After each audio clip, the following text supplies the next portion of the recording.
podcast entitled Couch Potatoes Unite! Exclamation point.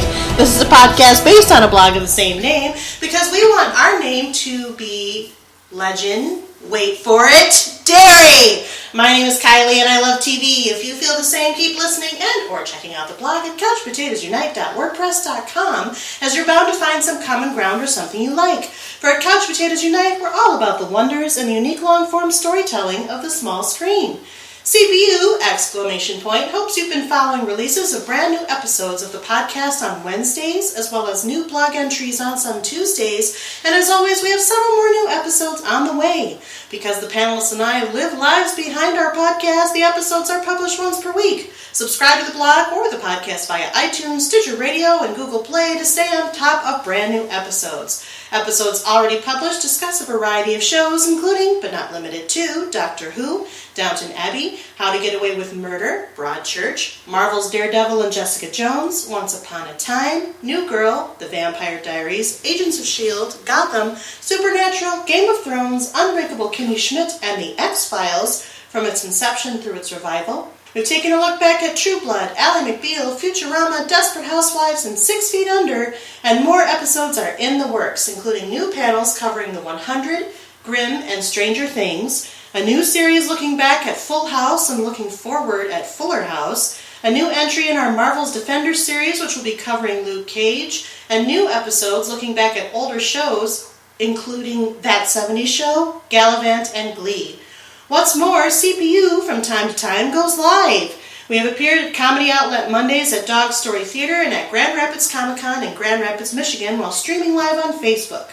More live appearances are being planned, so make sure you like us at our Facebook page.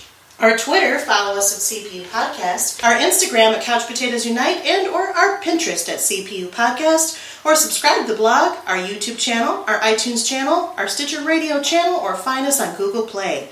In the meantime, if you don't hear your show in this podcast format, fellow panelists and I still write reviews, and we're always seeking new panelists, so if you have any interest in joining the discussion, say hello by finding us at any one of our outlets aforementioned. At the very least, stop by and leave us a thumbs up, comment, or review. We like feedback, just keep it clean, people. Keep it clean. Today, we're around the water cooler and continuing another of CPU's podcast series. This series won't have a fixed number of episodes like other series we do. Rather, it will be ongoing and will cover a growing number of shows that seem to increasingly fall under one large umbrella, expanding into a well-made, quite popular universe of comic book adaptations, as the interest in such adaptations also grows. With that said, today's episode is part 4 of our DCTU expert panel discussing the DC television universe, i.e. television programs adapted from DC comic book properties that have morphed and expanded into one universe across shows and across networks, though not so much anymore. In this 4th episode of our DCTU podcast series, we're discussing the first season of the Arrowverse's second spin-off, DC's Legends of Tomorrow. Legends of Tomorrow is an American superhero action-adventure television series developed by Greg Berlanti, Mark Guggenheim, Andrew Kreisberg, and Phil Klemmer, who are also executive producers, along with Sarah Schechter and Chris Fadak. The series, based on the characters of DC Comics, airs on the CW and premiered on January 21, 2016. The show is a spin-off from Arrow and the Flash, existing in the same fictional universe. On March 11, 2016, the CW renewed the series for a second season, which debuted on October 13, 2016. When Vandal Savage murders his family, Time Master Rip Hunter, played by Arthur Darvill, goes rogue. Intending to stop him, he recruits a team consisting of Adam, played by Brandon Routh, White Canary, played by Katie Lotz, Firestorm, played by Victor Garber and Franz Drama, Hawkman, played by Falk Henschel, Hawkgirl, played by Shia Renee, Captain Cole, played by Wentworth Miller, and Heatwave, played by Dominic Purcell. They discover that the Time Masters are backing Savage in his domination of the world in 2166 to facilitate a successful repulsion of a Thanagarian invasion. Today, in the 4th episode of our DCTU series, we will be focusing specifically upon Season 1 of DC's Legends of Tomorrow. We are not discussing Season 2 thus far, as seasons in progress will be covered during our DCTU mid-season roundup during the mid-season break. It should be noted that all of our panelists have viewed all of the episodes in these seasons and may discuss sensitive plot points. So, for those of you who haven't watched Legends, listen at your own risk, as there may be major spoilers. Welcome back, DCTU panel. How are you all doing today? Good. Hola! Dandy! Okay, that's good. For those who are following our DCTU panel in these shows, I should let you know that we actually have a change of panelists, and we will be going around and introducing our panelists again. There are 3 familiar voices who've been with us since the beginning of this series panel, but we actually had a changeover, except that if you follow any other of our CPU panels, you'll know exactly who it is. So with all that build up, what I like to do is we're going to do the standard CPU intro, and we're going to talk about Legends of Tomorrow. So I'll need you to identify yourself by your first name and tell us how you came to watch Legends of Tomorrow, although that answer should be pretty obvious. But why did you keep watching? Tell us how you found out about it, all that stuff. And then you get to rate your interest in the show along the DCTU character question for Legends of Tomorrow that CPU usually does. Are you ready, panel? Yes. Ready. Let's do it. All right. How would you rate your interest in DC's Legends of Tomorrow?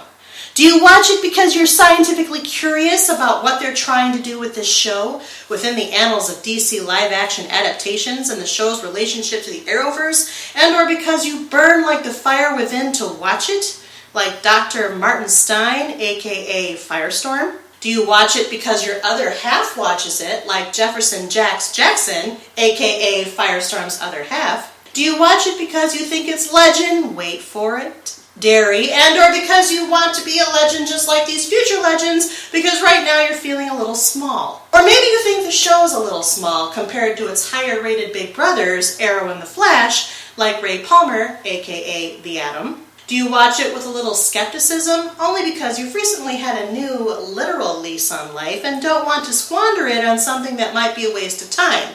Then again, you can get behind the concept and want it to be better than it is, like Sarah Lance, aka White Canary. Do you watch it, but it's hard to know if you can bring yourself to care about it too much? You're much more interested in opportunistically exploiting the show for what it is, whatever that may be, if even it knows. Then again, you think the show has its bright spots, rare though they may be, which inspire you reluctantly, like Leonard Snart, aka Captain Cold.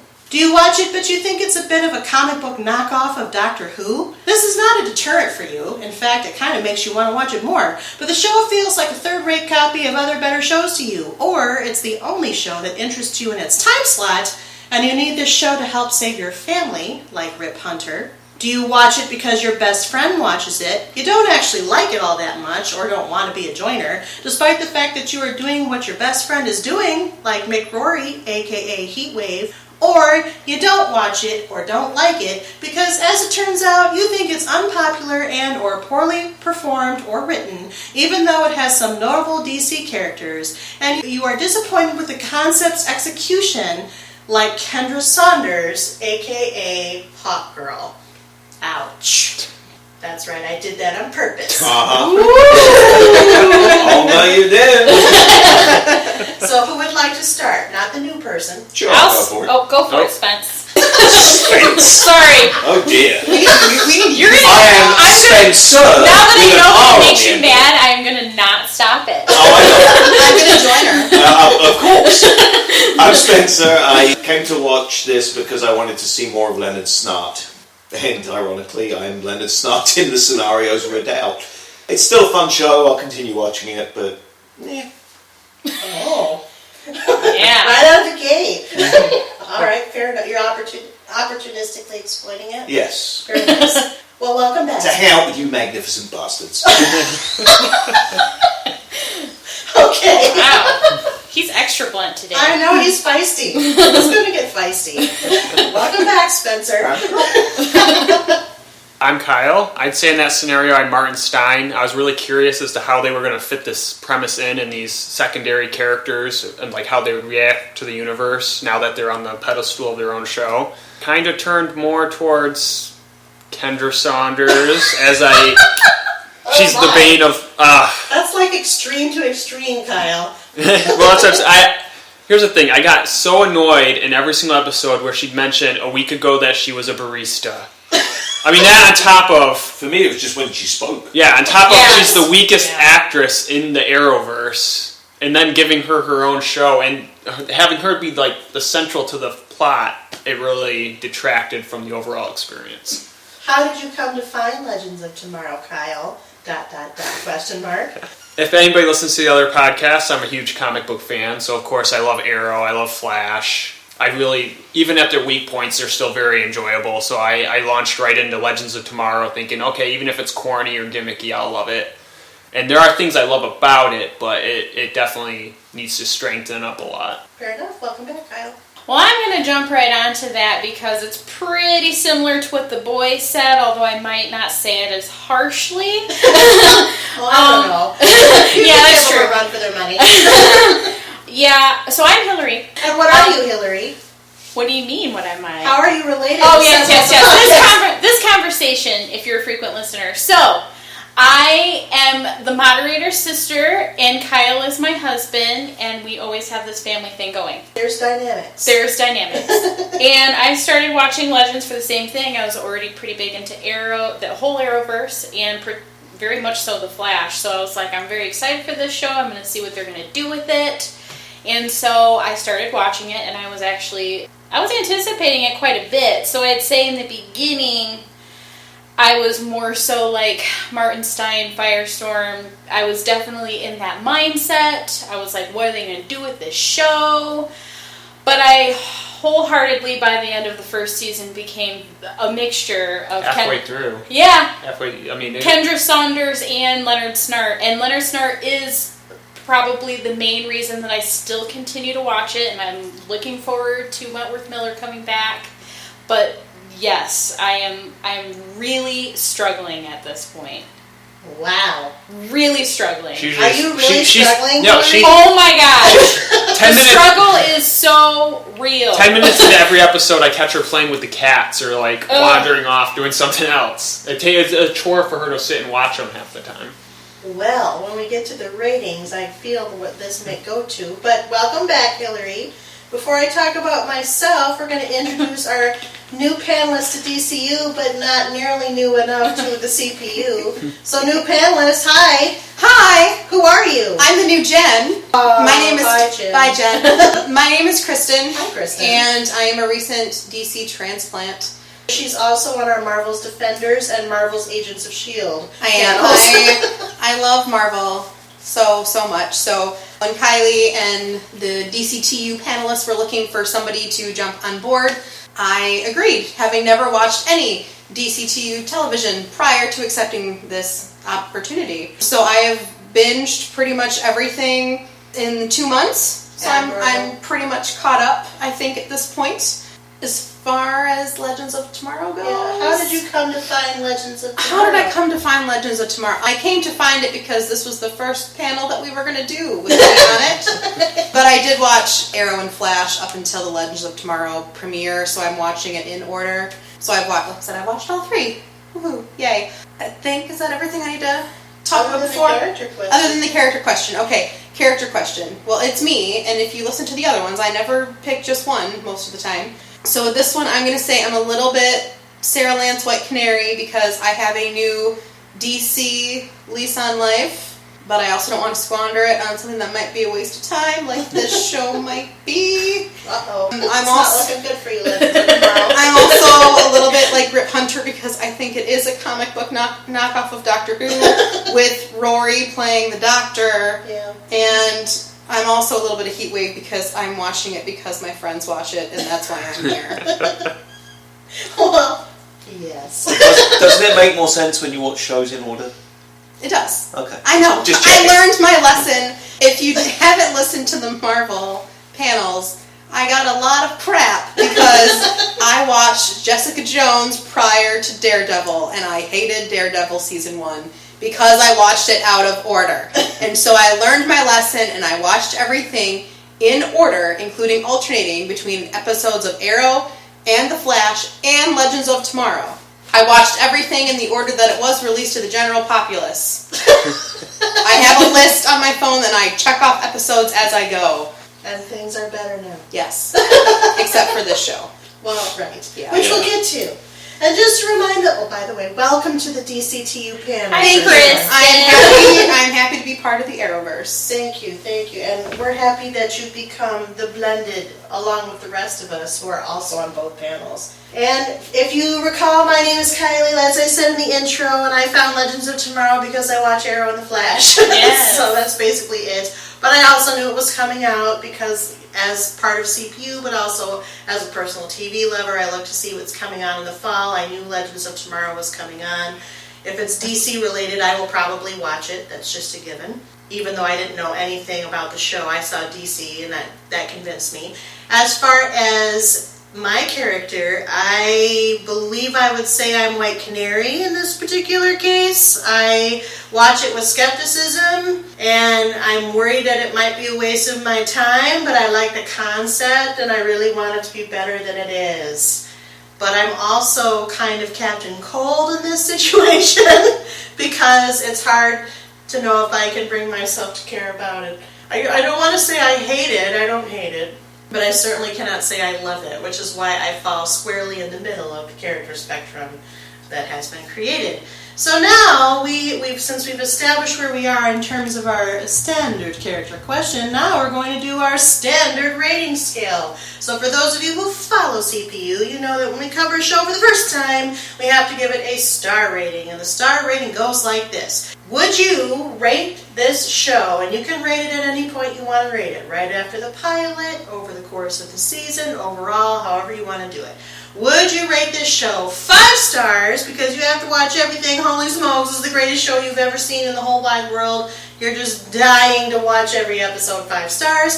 Is it 4 stars, because it certainly seems intriguing, you're going to keep watching, but you see possible pitfalls in the premise, and those flaws are making you give it 4 stars. Is it 3 stars because you're going to give it one more try come second season? There are things you like and things you don't, and you're going to see which things will flourish, whether they're the ones you like or the ones you don't.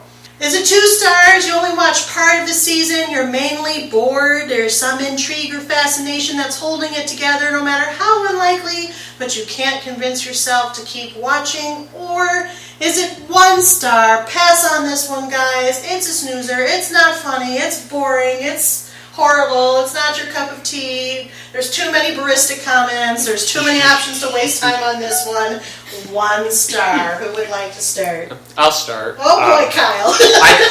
The first season overall, I'd put somewhere between 2 and 3 for me. 2.5 I started stars. out at 3 after the pilot, and then it really just the season took too much time like spinning its wheels. They would always cause problems for themselves that had nothing to do with the main story, just to like fill out the episode order, I think, and it suffered.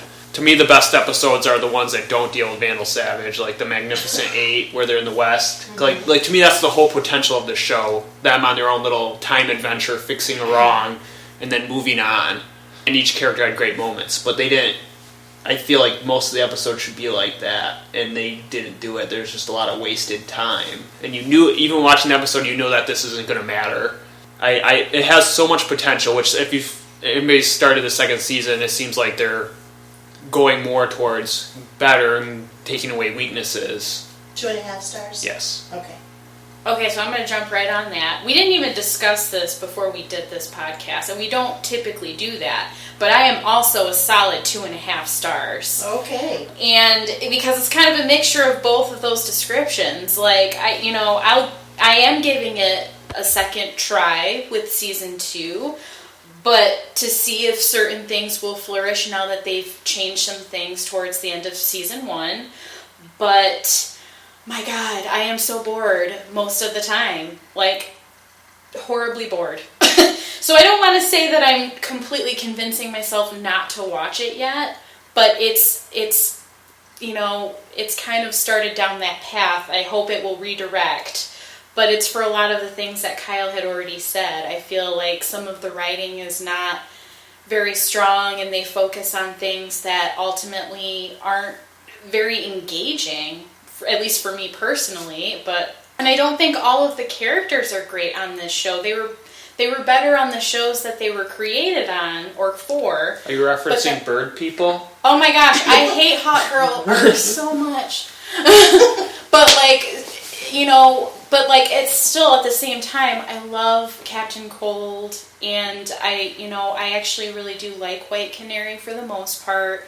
I do love Firestorm Martin Stein. I don't like the newer other half of Firestorm as well as I did with Robert Amell. But, like I said, I'm still going to give it a shot. But right now, I'm a solid 2.5. I'm also a 2.5. Oh boy. And for the same reasons that Hilary and Kyle said, I was bored. I mean, I turned this on and I cleaned my house. And while I was quote unquote watching it, I could listen to it and get a full understanding. I didn't have to like be glued to the TV like I do when I'm watching Arrow and Flash. And I don't know. I think the reason I'm going to keep watching it is because I'm obligated to by this podcast. Ooh. So that's where the 3 stars. They are. It's their assignment. I can't get out of it. So that's why I'm giving it a 2.5 because I legally have to give it a try for season 2. But otherwise it would be a solid 2-star. And I like White Canary. Yeah. I really liked her on Arrow, and I love Victor Garber. I love him so much. Yeah. And I was super excited when I found out he was one of the main characters, and I feel really bad for him because he could be doing so much more with his career right now, and that is really sad to say. I love you, Victor Garber. You're one of my favorites. Yeah, I mean, he's so seasoned. Mm-hmm. Of all the things. Of all the things. But anyways. Yeah, 2.5. All right, Kristen? 3, barely. Okay. There's elements of the show that are good. For example, the Wild West episode was probably the best with Jonah Hex appearing, etc. Oh, yeah. Mm-hmm. They used some of the characters well at some of the times, but I feel that if Leonard Snart had not been in season 1, it wouldn't have got a season 2, which, I mean, we're not really talking season 2, but that creates a problem for season 2.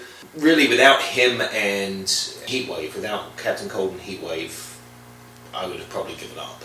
There's a lot of... It seems that the writers have put themselves in a position where, with them travelling through time, they have to be really careful what happens in episodes so as not to affect the rest of the Arrowverse.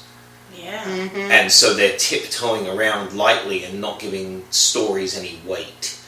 So then you have to drive it all with character. And in season 1, when you have Hawkgirl and Hawkman and Vandal Savage being the main centre of the storyline and being so weak, I think that really hurt season 1. I'm giving season 2 a chance. They do seem to try to be correcting things, but if it doesn't happen soon, I don't think season 3 should happen anyway. Well, I'm going to be the most generous, but not by much. Thinking through my descriptions of the star ratings, would give it 3.5 stars. That's usually the rating that I give a show if I think that I'm going to keep watching it, no matter what may happen. There are things that I like about the show. There are things that I don't like about the show, many of which have been mentioned. We will get into this, I'm sure, as the discussion progresses, but Spencer hit it on the nose. The primary point of why season 1 to me is so disappointing is because they chose to make Hawkman, Hawkgirl, and Vandal Savage the focal points. Now, those are 3 of my favorite characters out of the DC annals, if you will, the deeper. Vandal Savage is supposed to be a pretty formidable villain. This guy was a joke. Hawkman and Hawkgirl, I love their stories. They've not been consistent, but I like the idea of them and what they represent in the DC Universe and the Justice League eventually. But these, especially Ciara Renee as Hawkgirl, was terrible. Okay, well, it was like they went to a Vegas casino and picked people that were in the costumes and said, "Hey, we need you for a TV show." A little bit, and I think I can't even take them seriously in the costumes. The costumes are kind of ridiculous. Yeah, the costumes are a little dumb. I've said this before in a previous podcast. I feel probably during the Flash when we were talking about this big crossover when they introduced these characters, I didn't mind Hawkman so much, but then again, he wasn't in the whole time, and I honestly feel like he was weighed down every time he was in a scene with her, as opposed to when he was by himself. Which is one of the biggest problems of this show is you've got this love story that's supposed to go back to the beginning of time, and they have no chemistry together. No chemistry. Zero chemistry. And that's exactly it. It would have been a very lovely story. The script writing is terrible. It's kind of, I don't know who's in charge, who's the script supervisor on the show, but it must not be, I feel like they're not giving it the same attention that Arrow and the Flash receive, or Supergirl. We'll be talking about Supergirl in a little while. That'll be our next episode. What I do like about the show are individuals that have already been mentioned. Of course, Wentworth Miller. I could watch him till the ends of time. Captain Cold is my favorite character on the show. I do like Katie Lotz as White Canary. You know, I kind of go back and forth on her as character Sarah Lance as her normal. You know, but when she's in the mode of being a canary, whatever her color, she's fun to watch. I also enjoy Victor Garber. It's the same actors that everybody else has pointed out. I think the concept of introducing Firestorm here is good, but Hilary's absolutely right. The person that replaced Robbie Amell is just not equal, and we talked about this, I think, in the Flash podcast. Spencer brought up that, you know, maybe this actor is concentrating on not using a British accent, but I just also don't think he's just an unmatched actor when you set him against Victor Garber, who has such a long and storied career from Broadway to a silver screen. I think there are a lot of potential moments, and I know that they're kind of building towards something like a Justice League, which is why they assembled all of these characters. So that part gets me excited. I do also agree with Kristen, and there's a reason why I put that option in the character spectrum, that it's so Doctor Who ripoff-y.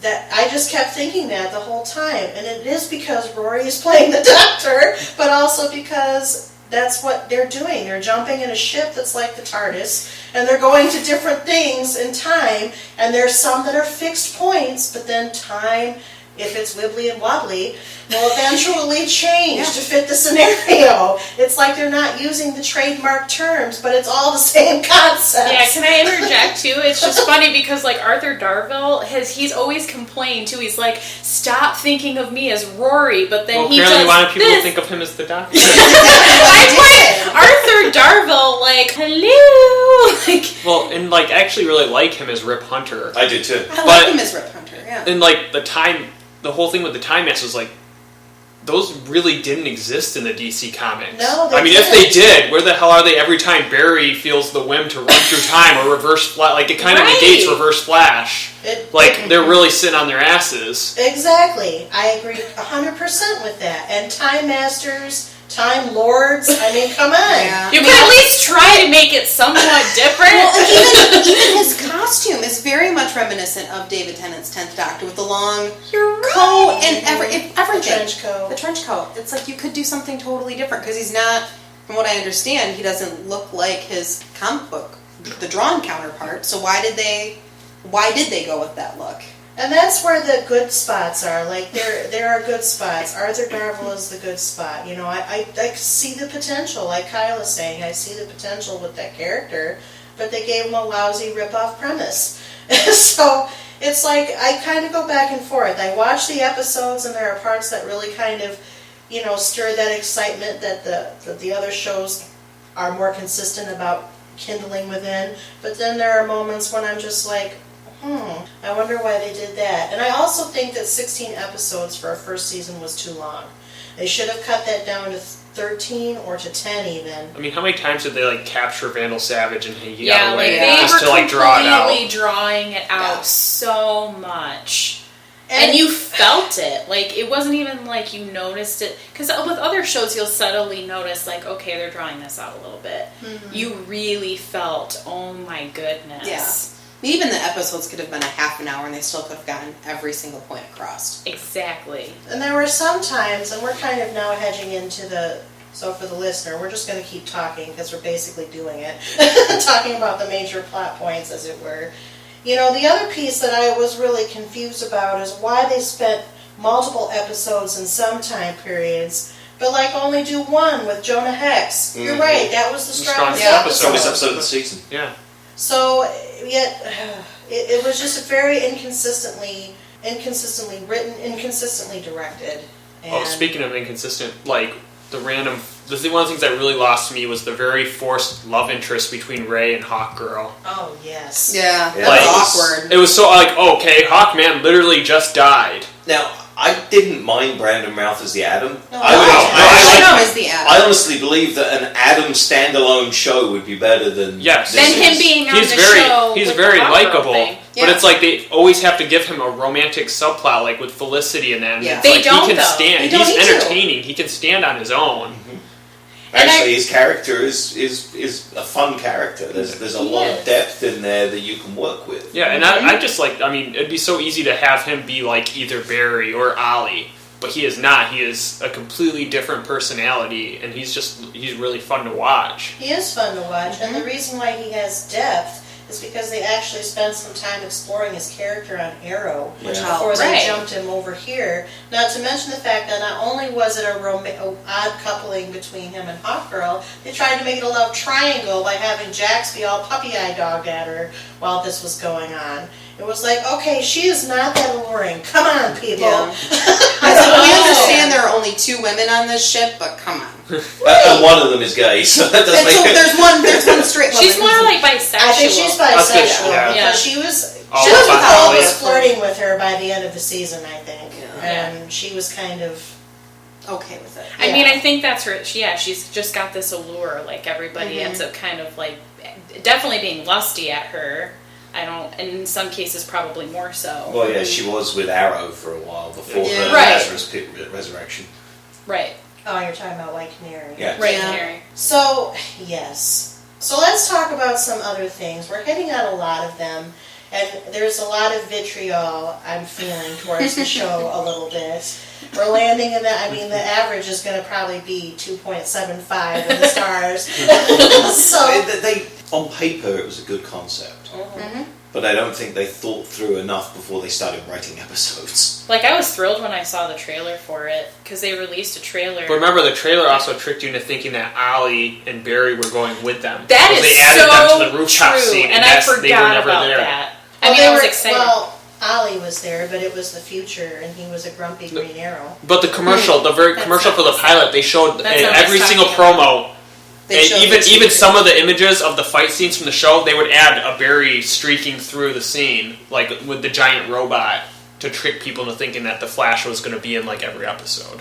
I didn't catch that, but But even still, like, because there were other snippets where he showed all of them together, and I was really excited about what they were showing. It's just once you actually started to get... I think part of the problem as well is that there are so many characters in it that in trying to tell stories but give everybody screen time, they ran into trouble there as well. I agree with you there.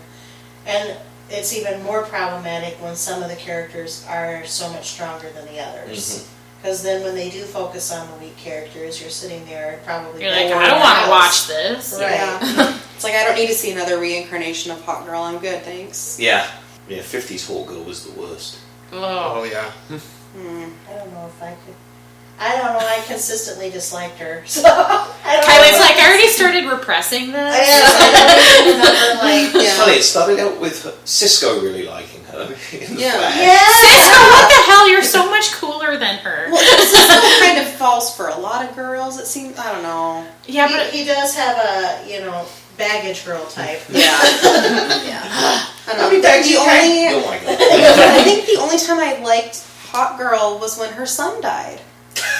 And that's really sad to say, but I So any felt time she showed any emotion? exactly. I don't know how to take that. I feel I like don't know what to say. I feel like that's when she was like the most real as a character, and like when she was trying to protect him, and no, he needs to come with us, and then that was the pilot. So I feel like they should have just kicked young Hawk Girl off and taken sassy, bitter old Hawk Girl from the Wild West.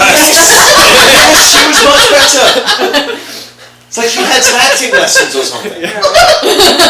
Oh boy. experience says a lot. So I like Victor Garber too. Yes. I enjoyed them going back in time though, and especially the part where they went to the 70s and met young Martin Stein. Yeah, That was fun. I love there are some high spots. I mean, Yeah. this is a negative conversation, but there were some episodes even that were good. 3 out of 16. Solid 3. Which 3? Definitely the Wild West. That was by far Yeah. my favourite, and you'll see more of that in season 2 as a little sequel episode. Yeah, that actually, that was good. The one where they did meet Martin Stein's younger self, that was a fun episode. 70s. There was a third one that I enjoyed quite a bit as well. And one of the Vandal Savage episodes was good.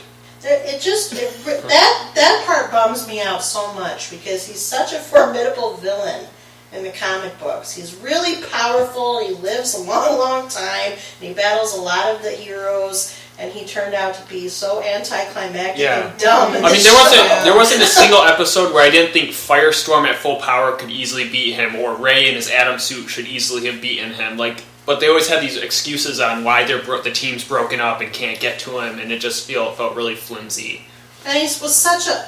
I mean, I don't know if it's a performance choice or the directors, but Casper Crump really made him a mustache twirler, and it was so cheesy. Yeah, I didn't like that. That's what I was waiting to say. He's so freaking cheesy. He would catch a whole girl and tie her to the railroad tracks. I'm like, oh my gosh. Also, this was bugging me. I was trying to think about this. In Arrow, when he dies and he's essentially a pile of ashes, did they ever explain how he's resurrected in the future to even be a threat in the year 2160-some? Was that before Did they cover any of that? Barry ran back through time? That was after. They showed Malcolm Merlin collect his end. ashes and say, "You're welcome," or "You owe me." Yeah, it's like, "You owe me, buddy," or... But they He threw the ashes in the Lazarus pit. Probably. Was that before or after the Lazarus pit was destroyed? Which, don't get me started on that All the Lazarus pit. It was before. So much Lazarus pit. I haven't gotten to the Lazarus pit being destroyed, but I know what happens. But he got the ashes before it was destroyed. So maybe you're right. Either that or he had Damien Dark tell a little spell Or over something. his ashes or something. Damien Dark, that's another conversation. It seems also like Legends of Tomorrow is going to be the place that when they have good actors and good characters from Flash and Arrow and maybe even Supergirl as we progress, and they are gone from that, it gives them a place to take them. Sure. Because in Season 2 we now have Damien Dark on Legends of Tomorrow, so he was a decent character in Arrow, and once they got rid of him they needed someone to put Neil McDonough. By the way, Miami Vice, Damien Dark, awesome. Oh yeah! Hello! We're talking about Season 1! You're gonna You're get going to get little highlights. It's a show I'm that teasing is just... Season 2 so people will hold in there. There has to be hope when you watch it. That's actually valid. Because we're slamming it. it's just so disjointed. Yes, that's a good word for it. It doesn't have its identity yet. It's like a toddler that's trying to walk for the first time, but realizing it only has one leg. Falling on its ass. That's very visual. Yeah, it is. Oh, and I also want to point, of all the things that bothered me in this a world of superheroes and time travel, the fact that they're saying this mechanic can fix this time machine after being on it for 2 days. Hey, but he read the owner's manual. He kept talking about that he kept reading. That makes no sense. I'm willing to suspend some disbelief, but Jax is kind of an idiot. Yes. I don't believe that he's a mechanical genius. No. I like that he's feisty though with Dr. Stein. I think that's why they cast the way they did, where you've got Victor Garber and Jax being such polar opposites. They're strong counterparts. Polar opposites that have to then be able to come together to form Firestorm. Mm-hmm. I like the concept, I just don't think the casting was great. No. Yeah, the execution is a little wobbly, but... Because the character of Jax is not a bad character. No. It's just not well played. Or it's not well written. Maybe that's the... A mixture of the two. Yeah. Little of both. I'm settling with that too. Yeah, because kind of whiny. Yeah, exactly. He's whiny! Very whiny. He is whiny. There are moments though when he's a snowflake.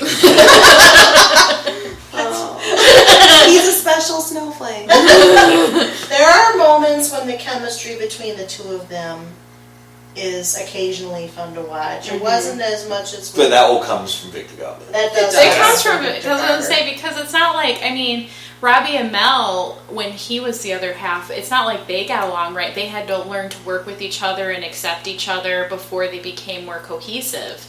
So he's just a better actor, Why didn't they want to continue on with Robbie and Mel? He didn't want to. He didn't want to?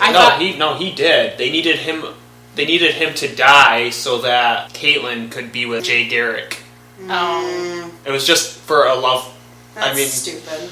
Alright, so what we really need is we need Flashpoint to fix that. Yeah. So I don't even think they need get that. rid of Jax. Because they never showed Robbie Amell die. He flew up into. I mean, he's probably in a different Earth. Because if you think that was an opening to multiple Earths, I feel like they're saving him for a plot line at a later date to come back. Yeah, because he's not done. Yeah, and I would assume they're saving him for a Killer Frost plot line down the road. Which would make a lot of sense. There is actually a Killer Frost plot. I know. Mm-hmm. I was hinting. See, you're spoiling. But I don't know. I haven't seen. Oh, you haven't watched any of this season's Flash yet? No, I did watch Flashpoint.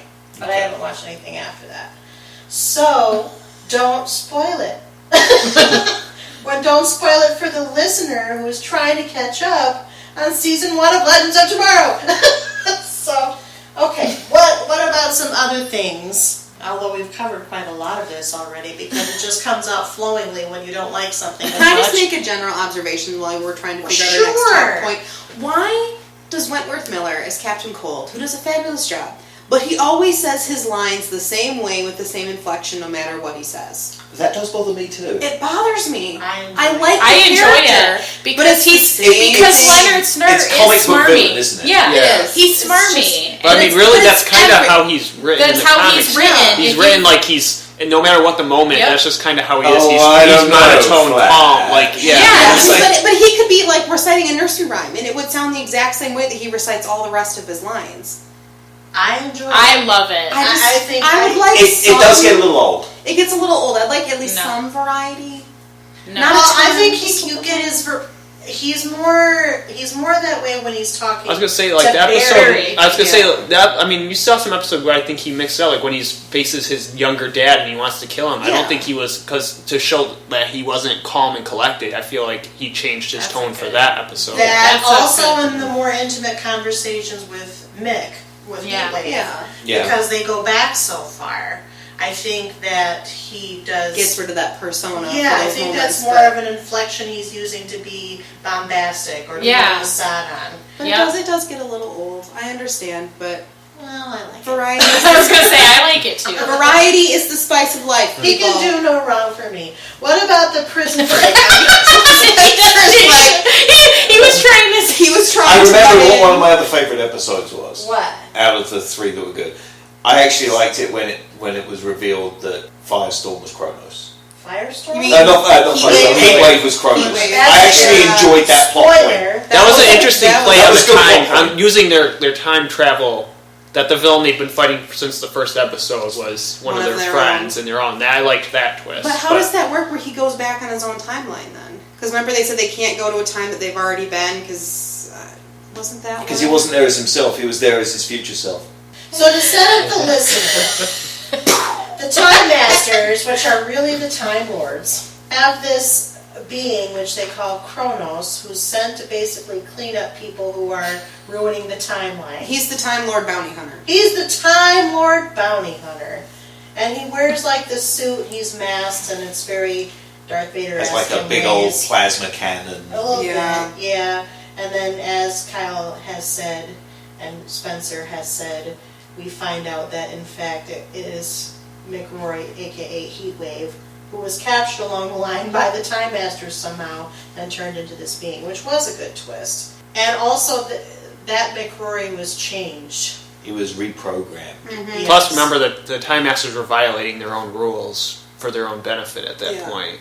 Just like the Time Lords. Yeah, and I was even noticed in the episode where when he shows Rip that device, like that's the Eye of Harmony. Like they covered that on Doctor Who. Like they literally just put the Eye of Harmony with these Time Masters in parentheses. So I really just wish they would lose the Time Masters concept. That's the whole idea of that. And just, I don't know. Do they have to run through time? Does that have to be the thing they do? Or if they run through time, can it be like something else? I don't know. I just feel like... I feel like they've lost their legend status. A little bit. Yeah. And they did it by ripping it off and then not doing that very well. That's how I feel. Except for some bright spots. I don't know. What did you think of the actor that played Jonah Hex? I liked him. I enjoyed him. I mean, What else? Trivia point. What else has he been in that you remember him that from? thing you do. There you go. Kyle's on Oh, it. I love that movie. He was the broody love lead anything guitarist, the lead singer. Oh, yeah. I think he's good, especially with that face prosthetic. I mean, that's hard to act. And if you've seen the movie Jonah Hex, how god awful that was. Because this is actually like absolute comic book Jonah Hex. Yes, it's a very good, and that's what made part of what made that episode so good. Is how that was all it also done. made Rip more interesting. Just their interactions together. Why did they only make it one episode again? Well, and they said Did they said that even the producers, when they made this episode, that Jonah might join them in future episodes because in the comics he travels through time all the time because. To interact with Batman and Superman, you kind of have to have. Because who doesn't want a guy from the Wild West with a messed up face? Yes. So there's that. In one episode, he made more impression than most of the lead characters did throughout the entire season. Yeah. That's kind of If true. only they'd bring him back for season 2.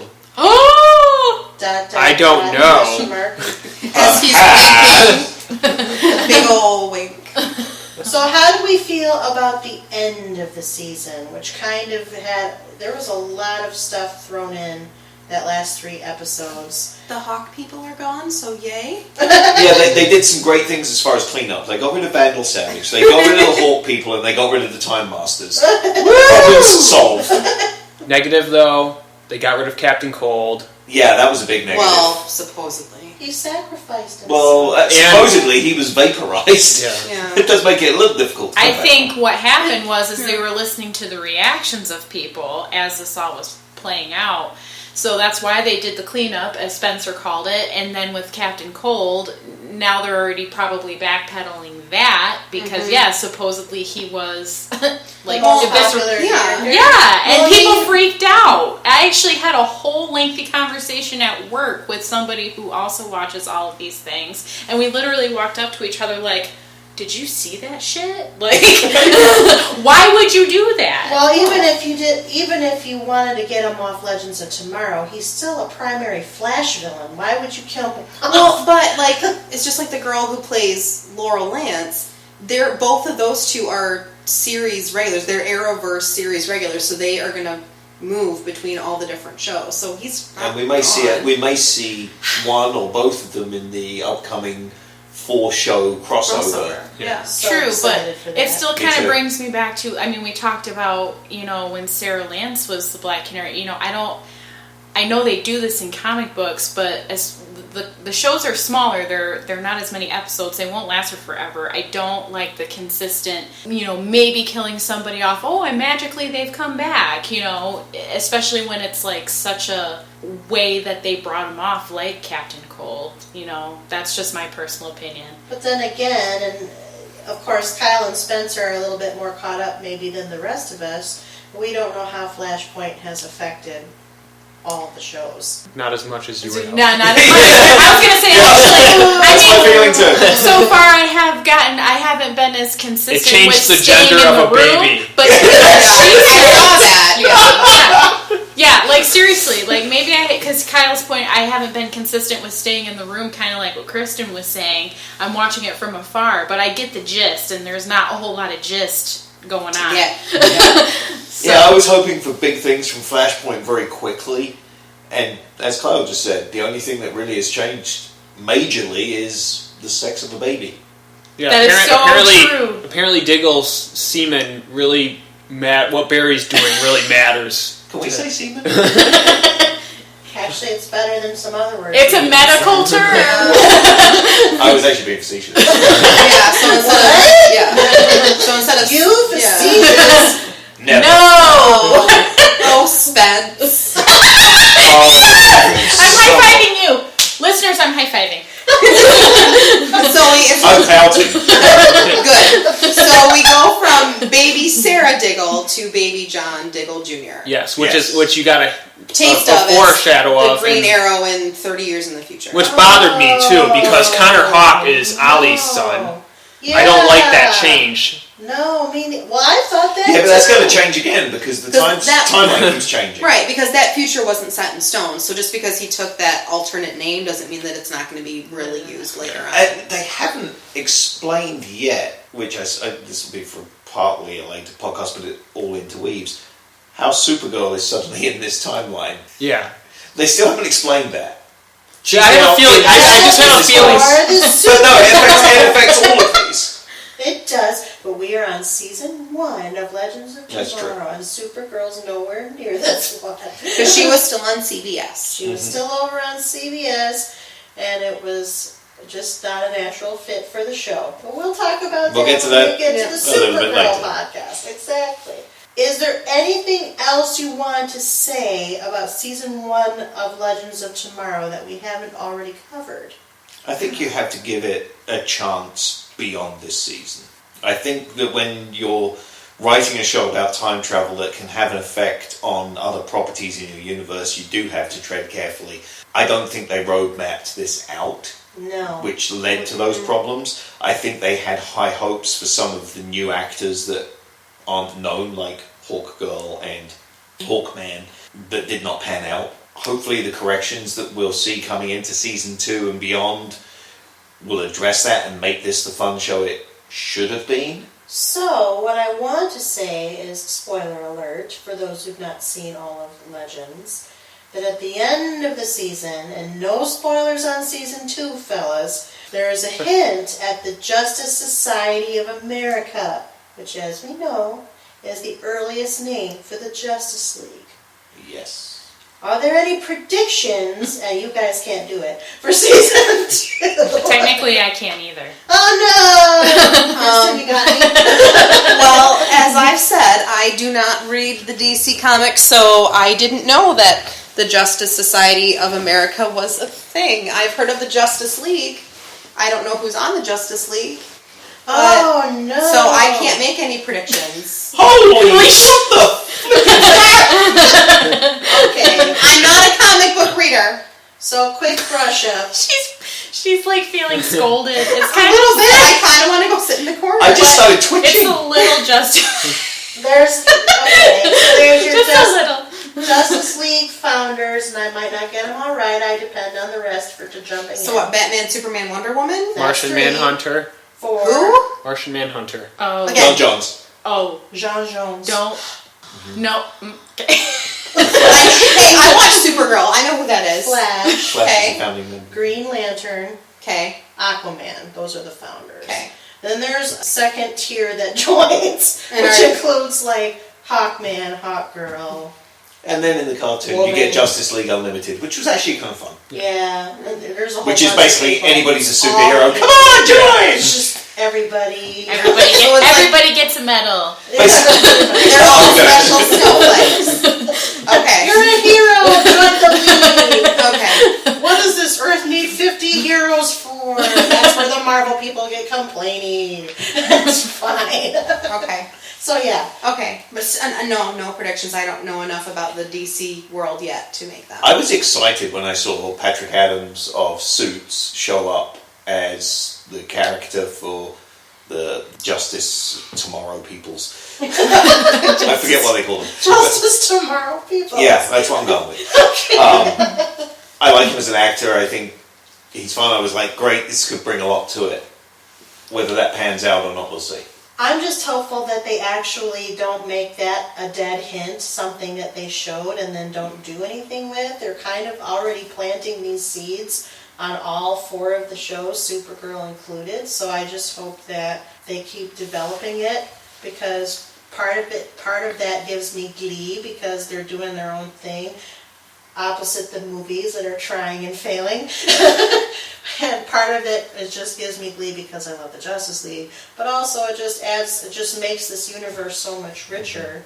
And as we've talked about a million times, we'll talk about a million more. DC's now in the catch-up spot compared to Marvel, but this is where they can do it, is on their TV shows, Right. not their movies. I think they should just give up on Yeah, the movies. And I'm hopeful for Justice League. We'll see. I'm We'll see. hopeful for the Wonder Woman movie. Actually, Yeah. the Wonder Woman preview I'm is like spectacular. I'm like Looks very very good. thrilled about that and Gal Gadot. Yeah. Yeah, That's true. That might actually, yes, I agree 100% with that. I'm mostly excited for hers. I'm least excited for the Flash. That's not Grant Gustin. Yeah, seriously. Have you seen Whatever. the costume? Yeah, the I've costume seen was the terrible. costume. It's Yeah. stupid. It's like they're trying to blend it too much with like an Iron Man look. And That's very stupid. So how would you rank, this is what I wanted to ask you, and you can include Supergirl in the mix if you want. How would you rank Legends among the 4 Arrowverse shows? the last. The last one. Easily. I rate it Easy. 5th. What's the 4th? Exactly. One yet to come. Any other story they come up with will slot right in ahead of it now. Yeah, it's Based on season 1. Yeah, it's a hard 4 on season 1. Easily. I would Yeah, it's like a also 4.9. rank it the worst. Rank it the worst indeed. And I think that just pretty much covers it, because I think we've discussed how it relates to other superhero shows. Is it better than other TV shows in general to you? No. It's better than Blue's Clues. I don't know, man. That mailbox is pretty fun. I like Salt and Pepper. Oh my gosh, I love that. Okay, it's not even better than Blue's Clues.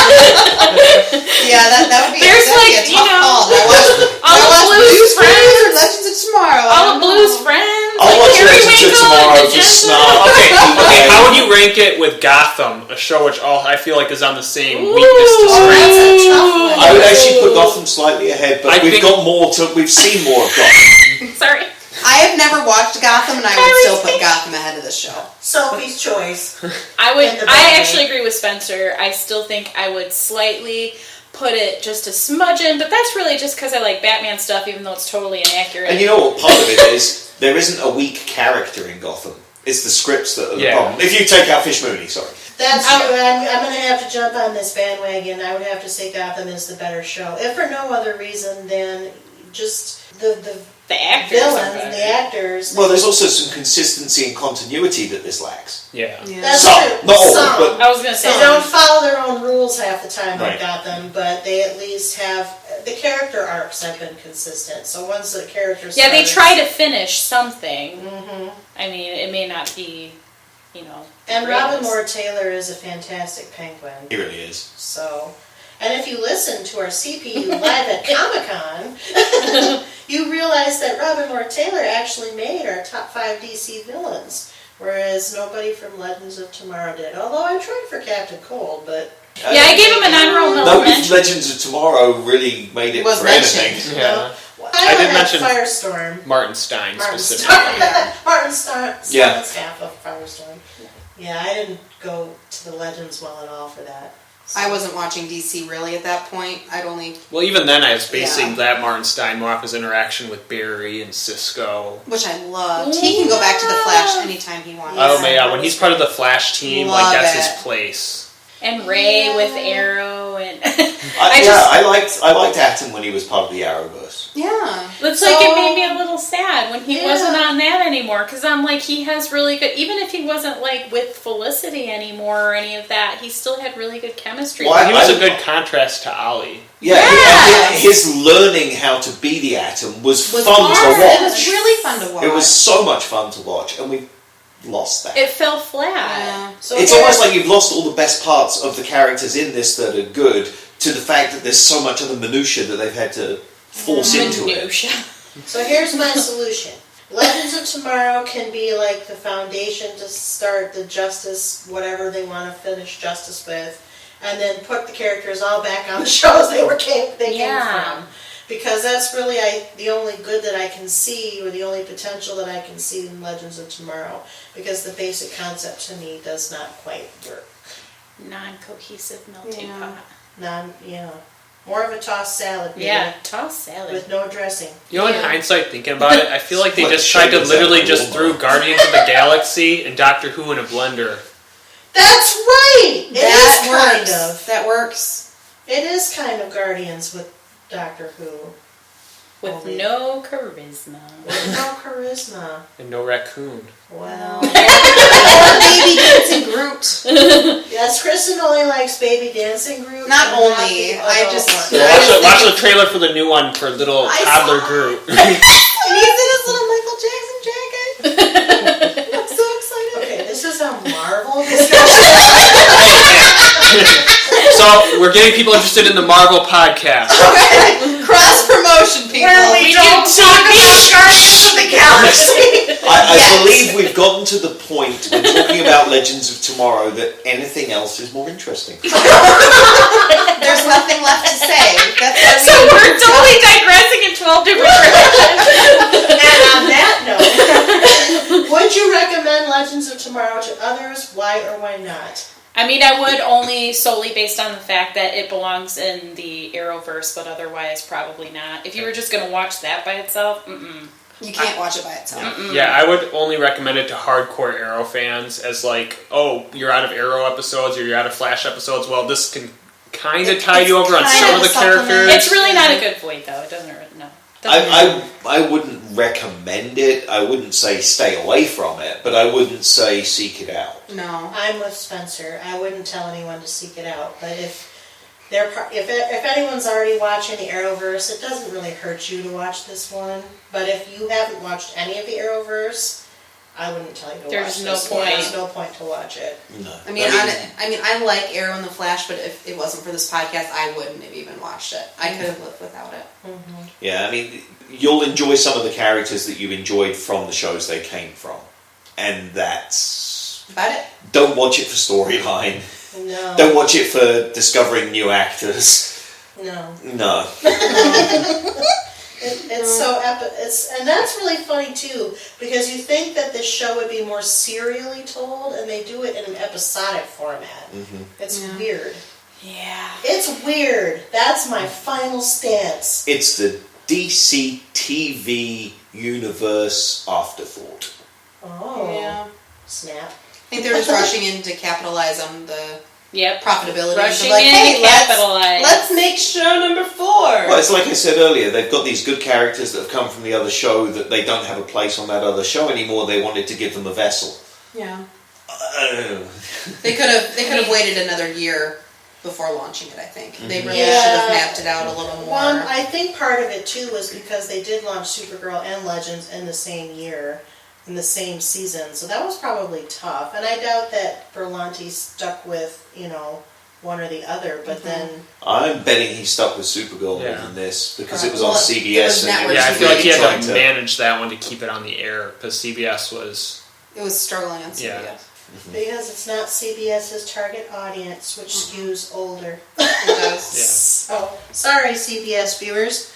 Are you going to keep watching Legends of Tomorrow? Only because I have to. I understand. Pretty much, the thing that gave me hope was at the end of season 1, I think they knew they were losing viewers, so they announced the villains before they even started filming The season 2. villains are why I'm holding on, is to see all the villains that we've been introduced to in the other series. So they're basically referring, and this has been announced in the news, so we can In say promos, it. yeah. The Legion of Doom, which is like my favorite comic. I mean, if everybody watched Super Friends, Captain Cold, Reverse Flash, pretty much all the greats, and then they're adding Damien Dark, Malcolm Merlyn. Oh, I'll watch season 2 then. John Barrowman is all over social media basically saying he's filming right now. And, I mean, they announced that Captain Cold was going to be a villain to the Legends, which I'd love to see that. Mm-hmm. And of course, Reverse Flash, played by Matt Letcher. Yep. Who's fantastic. Who... Michigan native. Really? Yep, he's from Grosse Pointe and a University of Michigan grad. Whoop, go blue. Are you going to keep watching, Spencer? I've watched every episode of season 2 so far. I will definitely finish out the season. I will tell you there are improvements, but there's also things missing. There's holes. There's holes. Yeah. And I'm not going to elaborate on that. Well, this is just not very helpful, Stay is tuned. it? Yes. I guess. Stay tuned. You will hear all about it at the mid-season break. That's right. Excellent segue, Spencer. And I think with that segue, we're going to end our discussion of Season 1 of Legends of Tomorrow because, as they noted earlier, they were talking about Marvel things and don't want to talk about Legends of Tomorrow anymore because they don't like it. But as you know, this is part of our DCTU series and we will stick with Legends of Tomorrow as long as it is on the air. The next time that we revisit Legends of Tomorrow will be during our mid-season roundup, where we will discuss each of the 4 DCTU shows at their mid-season breaks. kind of check in, see where they are, how we're liking what they're doing, etc., etc. And of course, Legends of Tomorrow then by default is one of those 4. So even though we don't like it, we will still cover it. Until that time, I'd like to thank Kyle, Hilary, Kristen, thanks for joining, and Spencer for joining me to discuss Legends of Tomorrow Season 1. Our next DCTU entry will be to discuss Supergirl Season 1, which I think is going to be a little bit more mixed, but overall better, I'm guessing. And I can't wait to talk about it. So until that time, keep listening, keep watching. As always, we have several more new episodes coming down the pike. We're available at couchpotatoesunite.wordpress.com. You can also find us on Facebook, Twitter, Instagram, and Pinterest. Subscribe to us on YouTube, Stitcher Radio, iTunes, and Google Play. We cover a lot of different shows. It's not just comic book shows, although we do have a lot of comic book fans, so there are a lot of comic book shows. But we will cover other dramas and sci-fi and genre shows in the future. Our American Horror Story panel is still going strong. We will be covering Roanoke very soon. Also, as I mentioned in the intro, we have several looking back episodes coming up, which tend to be popular as well, so keep abreast of that. Until that time, keep listening, keep watching, stay tuned. Bye.